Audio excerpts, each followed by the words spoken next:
العالمين والعاقبة للمتقين ولا عدوان إلا على الظالمين. أولا أعتذر عن بعض الارتباك وبعض التأخير في البرنامج، لأننا لم نتربى في الجمعيات ولا في المؤسسات، وإنما علمتنا هذه الأزمة والثورة الفاشلة، ولكننا في طريقنا إلى التعلم وفي طريقنا لتوحيد الصف بإذن الله سبحانه وتعالى.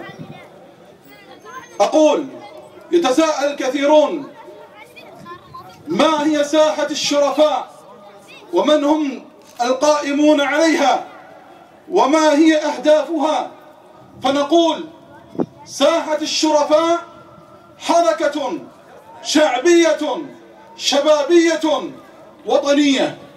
هذه الحركة ولدت من رحم الأزمة الانقلابية الصفوية الفاشلة. سميت بساحة الشرفاء لأنها دافعت وستدافع بإذن الله عن كل موقف شريف ووطني بإذن الله.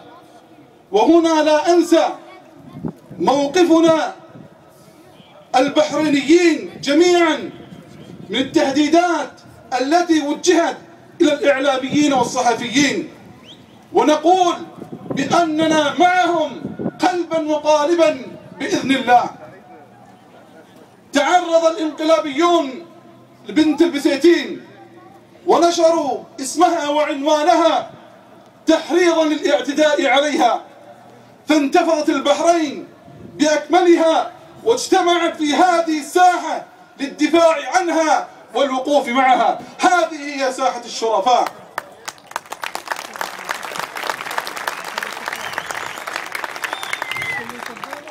قال من سموا أنفسهم بالثوار وهي ثوارة بدهس رجال الأمن بالنودرات. نعم، رجال الأمن يدهسون هناك في أرض الخيانة والعمالة، لكن ساحة الشرفاء تهتز بالشرفاء تنديدا لتلك الجريمة النكراء. هذه هي ساحة الشرفاء.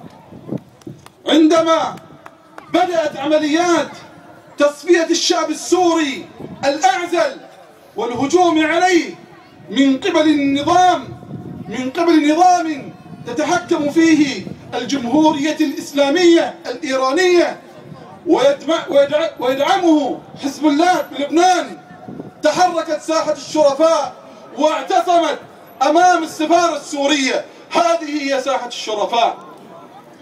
عندما قال الرئيس الأمريكي أمام جمعية الأمم المتحدة على الحكومة البحرينية أن تحاور جمعية الوفاق، مما يعني إلغاء المكون الآخر، تحركت ساحة الشرفاء مع أهالي البحرين الشرفاء للتجمع أمام السفارة الأمريكية.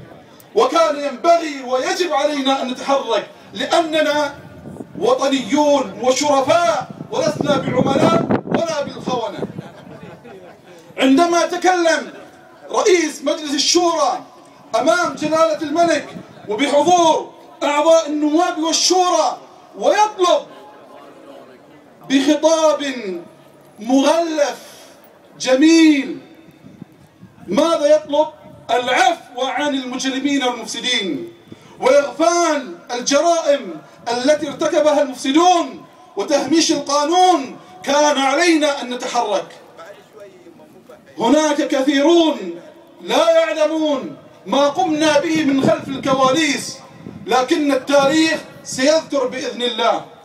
وفعاليات وتجمعات أخرى قمنا بها وسنقوم بها بإذن الله دفاعا عن أمننا ووطننا وقيادتنا.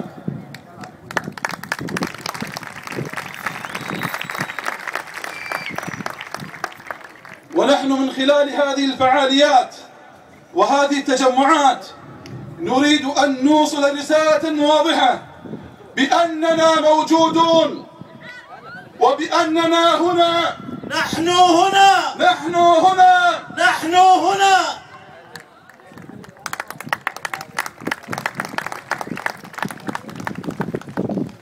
وبأننا لن نسكت عن حقوقنا بعد اليوم، وأن على الآخرين أن يعلموا ويفهموا أن مكونا آخر في المجتمع موجود، وأنه طرف في المعادلات السياسية والحوارات الإصلاحية، وأنه ليس من السهل بعد اليوم لا تجاهل هذا المكون ولا إغفاله. أتعلمون من هذا المكون؟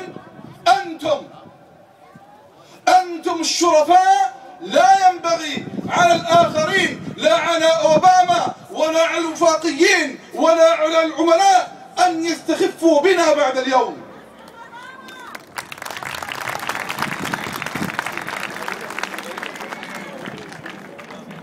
نعم، نحن لن نسكت بعد اليوم.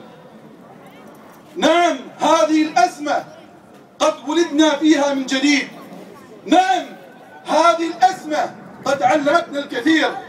نعم، هذه الأزمة قد وفقت بين الفرقاء ووحدت بين الخصوم، وسنمضي بإذن الله على هذا التوحيد وعلى وحدة الصف بإذن الله. واليوم ساحة الشرفاء تحييكم مجددا في هذه الساحة المباركة بالبسيتين، مع ندوة مع الكاتب الصحفي والإعلامي اللاذع الألمعي الأستاذ سعيد الحمد.